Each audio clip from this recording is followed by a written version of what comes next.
வாங்க நல்லா இருக்கிறீங்களா அப்படின்னா சொம்பு தண்ணியோட கொடுப்போமுங்க, டீ வச்சு கொடுப்போமுங்க, வாங்கன்னு தான் கூப்பிடுமுங்க. வாங்க தண்ணி குடிக்கலாம் அப்படின்னு தண்ணி கொடுப்போமுங்க.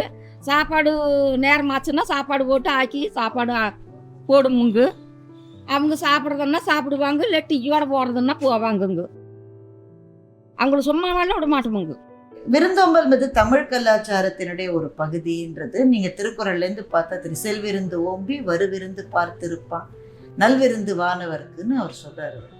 அவன் இப்பதான் ஒரு ஆளை அமிச்சா நம்ம எப்படி இருப்போம், அப்பாடா இன்னும் ஒரு மாசமா நிம்மதியா அப்படி இருக்க மாட்டான், அடுத்தது யார் வருதுன்னு பார்த்துட்டு இருப்பான்.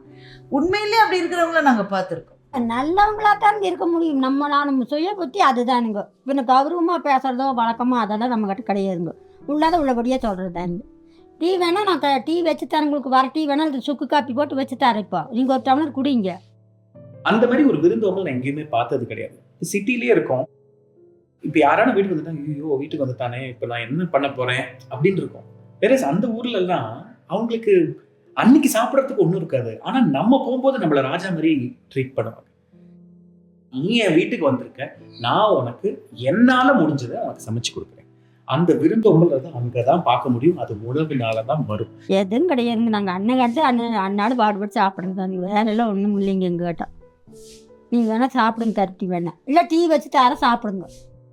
நம்ம முன்ன பின்ன தெரிஞ்சவங்களுக்கு கொடுக்கறது விருந்து கிடையாது. முன்பின் தெரியாதவர்கள், அவங்க வழிபோக்கர்கள், அவங்க பசியோடு இருக்காங்க அப்படின்னாங்க, அவங்கள வரவேற்று உபசரித்து முதல்ல தாகத்திற்கு தண்ணீரை கொடுத்து இந்த மோரை குடிச்சிட்டு நீங்க அமருங்க, எங்க வீட்டுல இருக்கிறது நாங்க கொடுக்குறோம், நீங்க சாப்பிடுங்க. இவங்களுக்கு இருக்கோ இல்லையோ முதல்ல அவங்களுக்கு சாப்பாடு போட்டு அப்புறமா இவங்க சமைச்சு சாப்பிடுவாங்க. அந்த இது நம்மளோட தமிழர் பண்பாடுல இருக்கு, நம்மளோட தமிழர் கலாச்சாரத்துல அந்த காலத்துல இருந்து நிறைய பாடல்கள்லயே எல்லாமே இடம்பெற்றிருக்கு இந்த விருந்தோம்பலை பத்தி. காரம் இல்லாத கருத்தையும் போட்டுக்கணுங்க, காரத்தோடையும் போட்டுக்கணுங்க. நீங்க சாப்பிடுறீங்களா? சாப்பிடுங்க, கொண்டு தரோம்.